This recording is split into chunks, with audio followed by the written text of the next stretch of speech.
చెప్పిండా లేదా? చెప్పారు సార్, చెప్పారు సార్, చెప్పారు, ఆ విధంగా చెప్పిండు. అలాగే మహిళల విద్యార్థినులకందరూ కూడా, ఆడవాళ్ళు లేడీస్ విద్యార్థులకందరికీ మీకు అందరికీ స్కూటీలు ఇస్తున్నామని నువ్వేం భయపడకుండా మీరందరూ మంచిగా సాఫీగా ప్రయాణం చేయొచ్చు, స్కూటీలు ఇస్తామని చెప్పిండు. పురుషులకు స్టూడెంట్స్కి ఏం చేసిండు, ల్యాప్టాప్లు ఇస్తామని చెప్పిండు. అవును సార్, ల్యాప్టాప్లు ఇస్తాను చెప్పి. వృద్ధులకు ఏం చేసిండు, 2000 రూపాయలు పెన్షన్ ఏం సరిపోతుందమ్మా మీకు 4000 రూపాయలు చేస్తా అని చెప్పాడు. అవును సార్, అంతేగా. అవును. ఇవన్నీ కూడా మంచిగున్న వాళ్ళకి ఈ ప్రామిసెస్ అన్ని దొంగ మాటలు చెప్పేసి వాళ్ళు ఓట్లు ఎంచుకోండి. పాపం ఇక వికలాంగుల దగ్గరికి వద్దాం. పాపం మీరు అందరూ కూడా ఇక్కడ ఉన్న పురుషుల కన్నా ఎక్కువ చదువుకునే వాళ్ళు ఉన్నారు.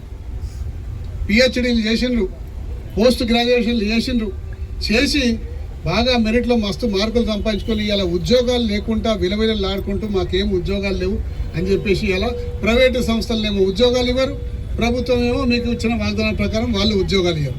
4% రిజర్వేషన్ మీకోసం పెడతానడా లేదా ఉద్యోగాల్లో? మరి ఇప్పటిదాకా ఏమైనా ఉద్యోగాలకు నోటిఫికేషన్లు ఇచ్చి మీకు 4%లో మీకు ఉద్యోగాలు ఇచ్చిన ఒక ఉదాహరణ ఉందా? ఒక్కరి కూడా ఉదాహరణ దొరకలేగా. మరి ఆర్టీసీ బస్సులో ఉచిత ప్రయాణం అని చెప్పిండు, మీకు ఇచ్చిండా ఉచిత ప్రయాణం? ఇవ్వలేగా. పాపం 4000 పెన్షన్ గతంలో కేసీఆర్ మిమ్మల్ని చూసి పాపం వాళ్ళకి కష్టమవుతుంది, 4000 ఇచ్చి ఆదుకుందామని చెప్పి ఒక 4000 ఆయన ఇచ్చిండు. 4000 ఏంది, 6000 ఇస్తా అని చెప్పిండు. 6000 ఇస్తా అని చెప్పి ఇవాళ 22 నెలలు అవుతుంది, ఇచ్చిండా? మరి ఇటువంటివన్నీ కూడా అనేక రకాల మాటలు చెప్పేసి గతంలో వేరే విధంగా ఏదైతే మహిళలకు కానీ లేకపోతే ఆశలు చూపి చేయలేదో వాళ్ళకి చేయలేదంటే సరేపోయి కొంచెం సర్దుకుందాం. కనీసం మిమ్మల్ని కూడా మోసం చేయాలా అంటే వికలాంగులు పాపం శారీరకంగా బలహీనులు, ఎక్కడికంటే అక్కడికి ఈజీగా పోలేరు, మానసికంగా బలంగా ఉన్నా కానీ శారీరకంగా టకటక మనుషులు లేక నార్మల్ మనుషులు లేక పోలేరు. కొంతమందికి ఒక మనిషి సహాయం లేకుండా కదలలేరు. మీరు కొంతమంది స్కూటీలో ఉన్నారు, పాపం కింద మీద పడి వాళ్ళు సొంతంగా నడుపుకోగలుగుతారు. కొంతమంది వీల్ చైర్లో ఉన్న వాళ్ళకి ఏం చేయాలి? వాళ్ళకి కనీసం ఒక మనిషి సహాయం లేకుండా కదలలేని మనుషులను కూడా ఇలా మోసం చేద్దామన్న ఆలోచన ముఖ్యమంత్రి గారికి వచ్చిందంటే ఖచ్చితంగా బుద్ధి చెప్పాల్సిందా లేదా?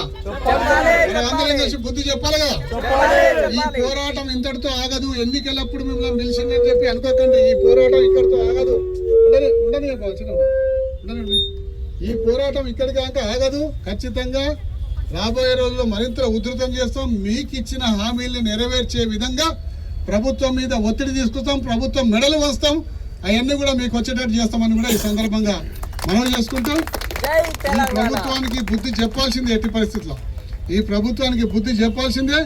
ఓటు రూపకంగా ప్రజాస్వామ్య బద్ధంగా మనకున్న ఆయుధం ఒక ఓటు మాత్రమే. ఆ ఓటుని ఇవాళ ఈ జరుగుతున్న పరిణామాలను దృష్టిలో పెట్టుకొని బీఆర్ఎస్ పార్టీకి ఇచ్చి నిజంగా బీఆర్ఎస్ పార్టీని గెలిపియండి. ఇలా కాంగ్రెస్ పార్టీకి కనువిప్పు అయిపోతుంది. ఎందుకు కనువిప్పు అవుతుంది అంటే ఇలా నిజంగా ప్రజలకు నేను వాగ్దానించి మోసం చేస్తే ప్రజలు నన్ను తిరస్కరిస్తారు, నన్ను తిరస్కరించే అవకాశం వాళ్ళకు ఉన్నది. కాబట్టి నేను మోసం చేయొద్దు, కనీసం వాళ్ళకి ఇచ్చిన హామీలు నెరవేర్చాలన్న ఆలోచన ఆయనకు వస్తుంది. ఒకవేళ రాలేదనుకోండి, లేదు మనమే కాంగ్రెస్ పార్టీకి బాగానే చేసాను ఓటు వేసామనుకోండి, ఏమవుతుంది అప్పుడు? నేను ఎంత మోసం చేసినా నాకే వేస్తున్న ఓటు, ఏమవుతుంది ఇవ్వకుంటే ఏమవుతుంది అన్న ఒక ఆలోచన ఆయనకు వస్తుంది. కాబట్టి దీంతో బుద్ధి చెప్పాలని చెప్పేసి కూడా ఈ సందర్భంగా మనవి చేసుకుంటూ ఈ పోరాటం జూబ్లీహిల్స్ ఎన్నికల సందర్భంగా మొదలైన పోరాటం రేపు మీ హక్కుల వరకు రాబోయే రోజుల్లో ఎన్నో రోజులు ఎంతైనా సరే మీకోసం నిలబడతామని కూడా ఈ సందర్భంగా మనవి చేసుకుంటూ కేవలం ఎన్నికలప్పుడు మిమ్మల్ని పిలిచిన అనుకోకుండా ఇది ఆగస్టు నెలలోనే మన నియోజకవర్గంలో చేయాలి. కానీ అనివార్య కారణాల ఆఫీసీ విధి వల్ల కొంచెం అది వాయిదా పడుతూ వచ్చింది. ఈ ఎన్నికలప్పుడు మళ్ళీ గుర్తుకొచ్చిన ఒకసారి చేద్దామనే ఆలోచనతోటి మీ అందరిని పిలిచి ఇక్కడ రావడం, అందరూ కూడా మనస్ఫూర్తిగా ఇలా నిజంగా వచ్చి దీన్ని జయప్రదం చేసినందుకు పేరున ప్రతి ఒక్క మనిషికి కృతజ్ఞతలు తెలుపుకుంటున్నా. తప్పనిసరిగా మళ్ళీ మిమ్మల్ని కలుస్తా అని చెప్పి సందర్భంగా మనవి చేసుకుంటూ ఇక మరి జాగ్రత్తగా, ఎందుకంటే మీరు ఇళ్లలోకి పోయిందాక మాకు టెన్షన్ ఉంటుంది, జాగ్రత్తగా పోండి. ఎందుకంటే మీరు సేఫ్గా పోవాలి, క్షేమంగా పోవాలి. ఇళ్లలోకి పోయినాక మాకు సమాచారం అటు పంపింది, మేము బాగానే పోయినామని చెప్పి అప్పటిదాకా టెన్షన్ ఉంటుంది. నార్మల్ మనుషులు అంటేనేమో చలో ఏదో ఆటోకి 20 బస్కి 20 ఇస్తే పోతారు, కానీ మీకు అట్లా కాదు. కాబట్టి దయచేసి పోయినాక మీ నాయకునికి ఇన్ఫార్మ్ చేయండి. మరి మీ నాయకుడు మాకు ఇన్ఫార్మ్ చేస్తారని కూడా ఈ సందర్భంగా మనవి చేసుకుంటూ అందరికీ పేరున ఇక్కడ పాల్గొన్న వాళ్ళందరికీ ధన్యవాదాలు. అందుకే అట్లనే మా వెనుక ఉన్న వాళ్ళందరూ సహకరించి పాపం ట్రాఫిక్ని ఇబ్బంది కాకుండా అంతా కట్టుదిట్టం చేసి అందరూ ముందరనే ఉన్నారు, వెనుకవరు లేకుండా అలా మంచిగా కట్టుదిట్టం చేసింది ప్రతి మనిషికి ధన్యవాదాలు తెలుపుకుంటూ సెలవు తీసుకుంటాను. Thank you. జై కేసీఆర్, జై తెలంగాణ.